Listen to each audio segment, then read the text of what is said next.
Hello everyone, welcome back to the Ortotech Garage. My name's Keith. Today we're going to be doing something just a little bit different. I want to share with you some of my insider experience, a little bit of knowledge that I've got on making your auto repair experience go much smoother. We want you to have a great relationship with your auto mechanic. You ought to be able to come into them, let them know what's going on. You want to get great service, all those things, but there's always some things that push our buttons. And I want to go over those 5 items with you right now. We're going to talk about a few of these and what you can do to prevent them so you can have a great experience with your mechanic. Let's get into it right now.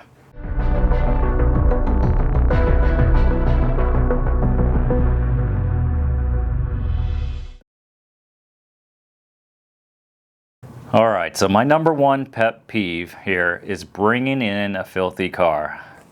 You know, when you guys bring your car into us, sometimes you think that mechanics are dirty already anyway. We're dirty people, we're disgusting, whatever the stereotype is. And I just want to let you know, most of us are very clean. I'm a neat freak. I have a little bit of OCD. And the last thing I want to do is be climbing around your car when it's dirty, okay? So I understand you got this awesome Jeep and you just went off-roading 4x4 and it looks sick because you got mud flying up over the roof. But when I got to get underneath your car and pull the transmission out, the last thing that I want to do is have mud raining on me for the next 6 hours, okay? This is definitely not the ideal day for me. I don't want to be covered in dust and filth for the rest of the day and come home and spend 3 hours in the shower. This is just not exciting for us. Same thing I would tell you for your interior, okay? If you've got your car loaded with stuff and you got food rotting in the back and a cup of moldy coffee in the cup holder, it's just not exciting for us. You know, we'd rather have your car completely emptied out. We want to be able to get in there. We sometimes have to go inside and do stuff on the interior. We have to remove the dashboard completely. We might have to pull out the seats. We have diagnostic work we have to do in the interior underneath the dash. There's all kinds of stuff. We have to operate the car. We have to road test it. So the last thing we want is your car to be filthy on the inside or the outside. I don't want to miss the trunk either. You guys sometimes bring your car and the trunk is just loaded down with stuff like you've been camping out of it for the last 6 months. Not the ideal situation for us. You come in for something as simple as an oil change, we still have to get in your trunk. We got to get in there and check the spare tire pressure. We want to make sure your tools are in there. If we're doing our job, we'd like you to help us do that job well for you. So please, please, please, if you bring your car into us, completely empty the thing out. Avoid of all things that aren't necessary in the car. And that really just makes our job easy. If you can vacuum out the French fries and the other food and stuff, it just makes it more comfortable for us to actually get in the car and do what we have to do more efficiently. Really appreciate it if you just kind of take heed to this particular section. For me, like I said, it hits home. I'm a neat freak. I don't want to be climbing around somebody's nasty stuff. Let's get to the next one. Let's get to number 2 on my list. Self-diagnosis. Now guys, I understand you might have a little knowledge about cars, but you got to remember, so do we. This is our job. This is what we do for a living. This is what we've been doing for decades. Like when you bring your car in, just let us handle whatever it is. All we need from you is the information, okay? We're going to figure out what's wrong with your car. We'll do a good job at it. We're going to take the information you give us, assuming you give it all to us, and we're going to do our best job to get this car figured out for you. I know you might have done some research. You might be watching somebody like me on YouTube helping you diagnose your car. That doesn't mean you've done it correctly. You may have gone to AutoZone and they pulled some codes for you and they gave you a list of 17 parts that could be the culprit. That is not a diagnosis.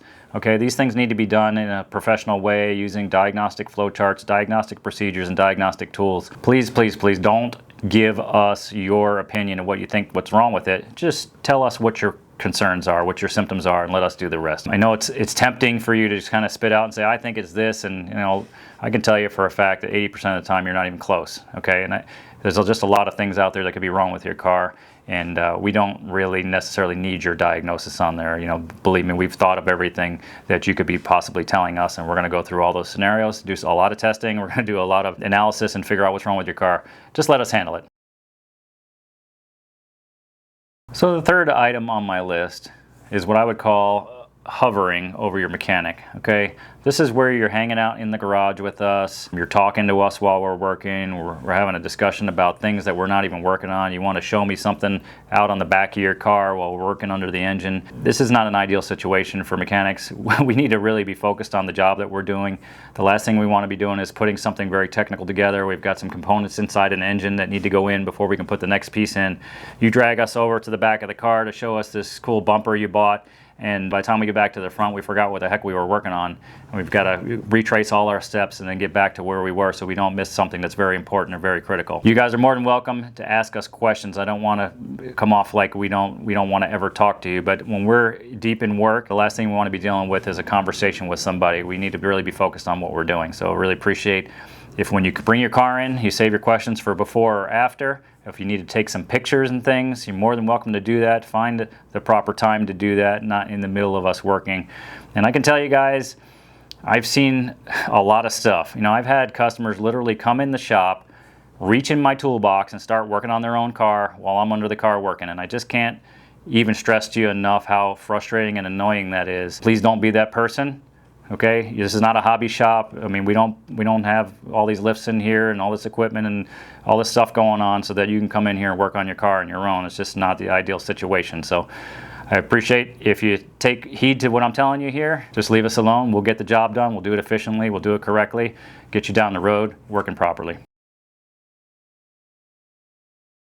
The fourth item on my list is withholding information from us, and usually it's because you guys think it's going to cost you more if you tell us exactly what you did to it, or your neighbor worked on it and he broke something. This is not the ideal scenario. You guys are going to end up costing yourself so much more money.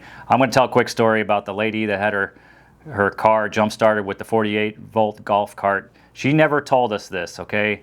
We went round and round with this car. We had hours and hours of diagnostic work. We were replacing computer after computer, trying to figure out how is it even possible for this car to have 7 blown computers in it. It's because she connected the electrical system to 48 volts when it's only supposed to hold 12 volts and neglected to tell us that until after we had already spent all this time and money in her car, okay? This is not the ideal situation. We could have easily just told her at the beginning, listen, this is going to get extremely expensive, right? You've told us that what you did to it. We can give you the proper scenario, what it's going to look like at the end as far as money and dollar amount, and possibly save you the headache of spending all this money and all this time that we put into it, which time is money, obviously, without giving us all the proper information. So I know a lot of times you're thinking, hey, if I don't tell them that we did this, if I don't tell them I broke this, if I don't tell them I was working on it, you know, everything's going to be great. And that's not the case. It's actually the exact opposite. It's going to take us twice as long to figure out what's wrong with your car.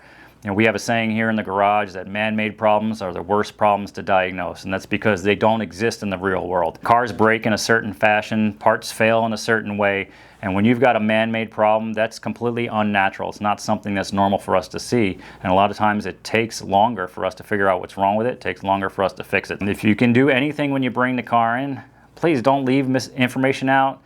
Don't mislead us with information. There's no reason to do any of that stuff. We're not charging you extra because you worked on your car. It doesn't work like that. I know probably not what you're used to hearing, but the truth is we're not charging you extra because you tried to do something on your car. We're here to help you. We want to get your car fixed. We obviously want to get paid for the work as well, but we're not looking to drag things out and charge you extra just because you worked on your car. Just let us know what you did. It'll help us efficiently and effectively diagnose your car better, and we'll get you back on the road as easy as we can with the minimal expense. So appreciate you paying attention to that one. The fifth item on my list is a pretty simple one, and it's not really your fault. We understand that everybody's situation is fairly urgent, but when you show up at our door without an appointment and it's late in the day, you need something done right away because you're heading out of town in the morning, it's not always the ideal situation for us. Now, I know a lot of times, especially me, I want to bend over backwards for my clients. I want to try to get you guys done however I can. Sometimes our schedule just doesn't allow for it. And we've got a lot of broken cars that lay around the shop all the time. Everybody's problem is equally urgent to them. And obviously to us, we've only got a finite amount of time. We want to do our best to get your cars back to you as quickly as possible, but that doesn't always mean we can drop everything we're in the middle of to take care of your vehicle. And like I said, I know things are urgent, but a little bit of planning ahead a lot of times will help alleviate that pressure. You know, if you know you're going out of town on Friday, don't wait till Thursday afternoon to get it in for an oil change. Not to mention if, you know, we find something that's not suitable to drive on a road trip on, that doesn't leave us any time to do anything but an oil change. You know, if we find you've got a water pump leaking and you're not going to make it to across the country and back, you know, you want to get that handled before you leave. So leave us plenty of time before you do something like that. I understand sometimes that your car is broken, it's coming in on the tow truck, and you know, you got to get to work, you got to get the kids to school, you got to do this. We understand all that stuff. We see it every day, all day. And we all understand how uncomfortable it is and how difficult it is to get by without your vehicle. We are pushing like crazy. We want to get everybody's car out as fast as possible. It doesn't do us any good to have them hanging around the shop. We don't need broken cars that we have to push around the lot for 3 weeks because we didn't have time to get at it. That's not what we're trying to do here, but we do have a process. We, you know, similar to a first come, first serve. We got people that we were taking care of before you showed up. We need to get those people done first because we've promised them their vehicle back. So don't think that we don't feel the pressure that you feel that you need to get this car back. We certainly want to do that for you, but don't make your problems our problems. We can't accommodate everybody at the same time. So just make sure you stay a little bit flexible. Make sure you're patient with us, and we're doing our best to get your car back to you ASAP. You know, here on this channel, I love to provide a lot of value for all of you. And for that reason, I'm going to give you an actual 6th item on my list here. This one's the bonus tip. For those of you that are driving the 4x4 trucks with the giant trailer hitch on the back, I would beg you to remove this thing before you bring the vehicle into the shop. I can't tell you how many times I've split my shins open on these things walking around the vehicle. I've hit my head on them, split my head open. These things are a mechanic killer. We don't need these things on the vehicles while you have them in the shop. I'm telling you right now, this is probably, you know, this is good. You're going to save a lot of people by removing this thing. And I can also tell you that it's a big burden for us a lot of times because you're bringing us in your 4x4 truck, quad cab, extended bed, and then you got the 2-foot hitch sticking out the back. And a lot of times when we've got the car on the lift, to have it balanced properly, I can't even close the garage door. The back end of the truck sticking out so far. If you just remove that thing before you come on in, we're going to love you for that. I want to thank you guys for listening to me rant a minute on this subject here. I don't want you to think I'm angry or anything. I really just want to help you solidify your relationship with your mechanic, with the shop that you go to. You should be something where you've got this great relationship with them. You're bringing your car to them on a regular basis.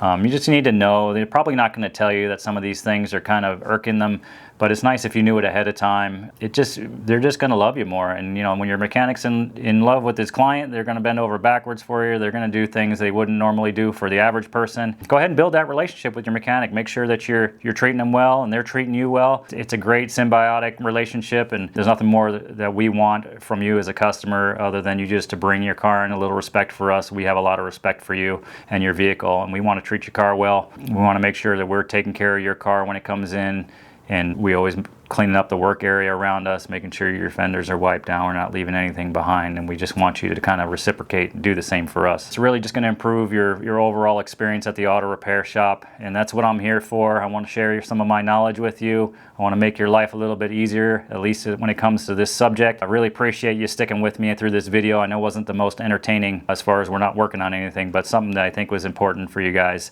to hear and to know about. Now you know, and you can move forward here with a little bit of confidence. We got more great content like this right here, and we'd love to see you guys in the next video.